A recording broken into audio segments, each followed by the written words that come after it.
Good morning. আজকের সংবাদ শিলচর, রবিবার ৮ ডিসেম্বর ২০২৪, ২২ অগ্রহায়ণ ১৪৩১।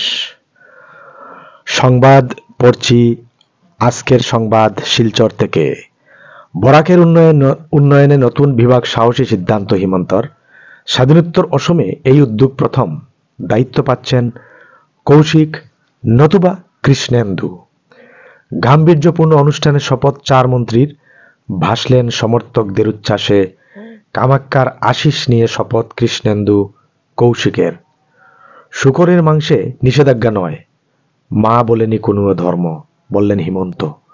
হোটেল রেস্তোরাঁয় গোমাংস বিক্রি ভক্ষণে নিষেধাজ্ঞা জারির পর প্রকাশ্যে শূকরের মাংস বিক্রি নিয়েও প্রশ্ন উঠেছিল।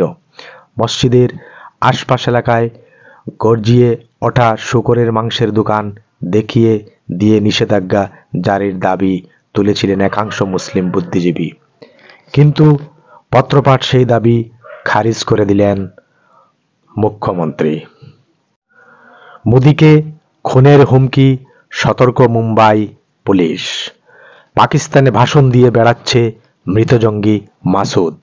খুনের হুমকি দেওয়া হলো প্রধানমন্ত্রী নরেন্দ্র মোদিকে। তাকে খুনের হুমকি দিয়ে শনিবার মুম্বাই পুলিশের কাছে হোয়াটসঅ্যাপে বার্তা এসেছে। যে মোবাইল নম্বর থেকে মেসেজ এসেছে সেটি রাজস্থানের অজমেরের।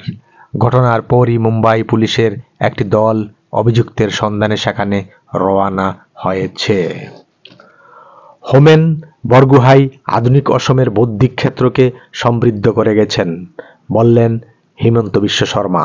গুয়াহাটিতে ৩১ সাহিত্যিককে পেনশন ও পুরস্কার প্রদান মুখ্যমন্ত্রীর। ঢাকার ইস্কন মন্দির পোড়ালো মৌলবাদীরা, হিন্দু নির্যাতনকে পাত্তাই দিচ্ছেন না ইউনূস।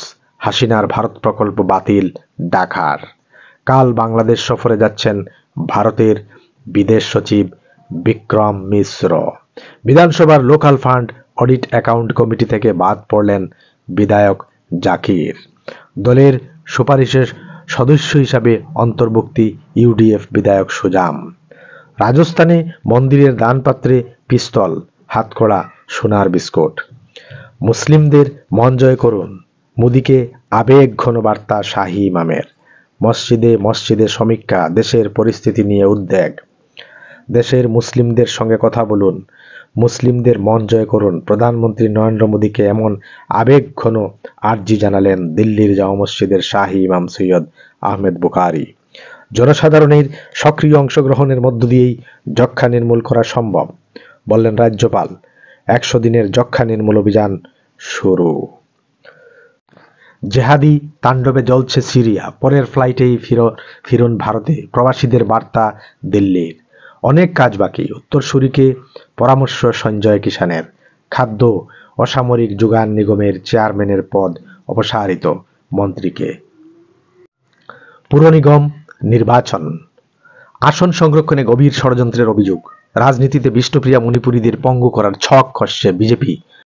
শ্রীভূমি হাইলাকান্দির খবর। বাংলাদেশে হিন্দু নির্যাতন বন্ধ করার দাবিতে প্রতিবাদী মিছিলে কাঁপল লালা। বন্ধ দোকানপাট, পড়ল মোহাম্মদ ইউনূসের কুশপুতুল। আদানিকে রক্ষা করছে মোদী সরকার, বললেন ইশফাকুর। মঙ্গলবার থেকে ফের খাজনা আদায় শিবির। কাল হাইলাকান্দিতে বিধানসভার লোকাল ফান্ড অ্যাকাউন্ট কমিটি গঠন। বাল্যবিবাহের বিরুদ্ধে অভিযান চালাবে হাইলাকান্দি ভিডিপি। কাটাখালে সিরাতুন্নবী মাহফিল, মাদকদ্রব্য বর্জনের আহ্বান।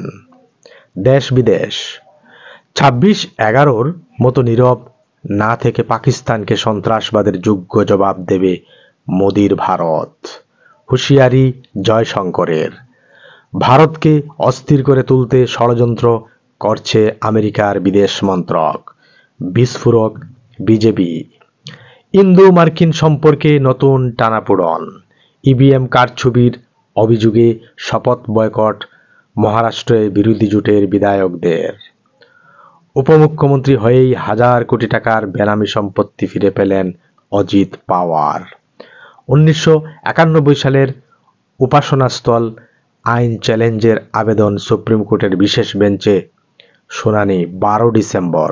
50 লক্ষ টাকা দাবি করে কেন্দ্রীয় মন্ত্রীকে হুমকি, তদন্ত শুরু। নেপালের প্রধানমন্ত্রীর চীন সফরে উদ্বিগ্ন ভারত। শহর শিলচরের খবর।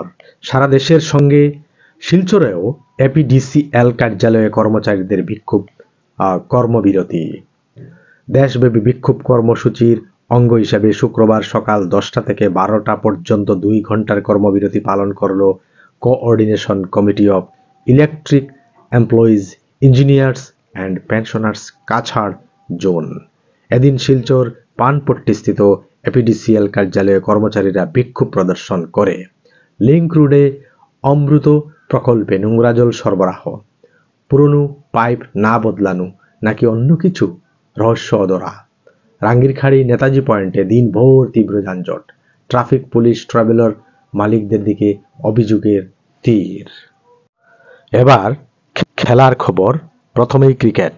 ব্যর্থ রোহিত, বিরাট। দ্বিতীয় টেস্টে ব্যাকফুটে টিম ইন্ডিয়া। কাজে এলো না সিরাজের 4 উইকেট। বাঁচাতে ভরসা পন্ত নীতিশ। আইএসএলে ফের জয়, ছন্দে ইস্টবেঙ্গল। গোল করেও দলকে জেতাতে পারলেন না রোনাল্ডো। শিলচর ফুটবল একাডেমির অনূর্ধ্ব 10 ও 13 প্রদর্শনী ফুটবল। শেষ হলো আজকের বিশেষ খবর। ধন্যবাদ।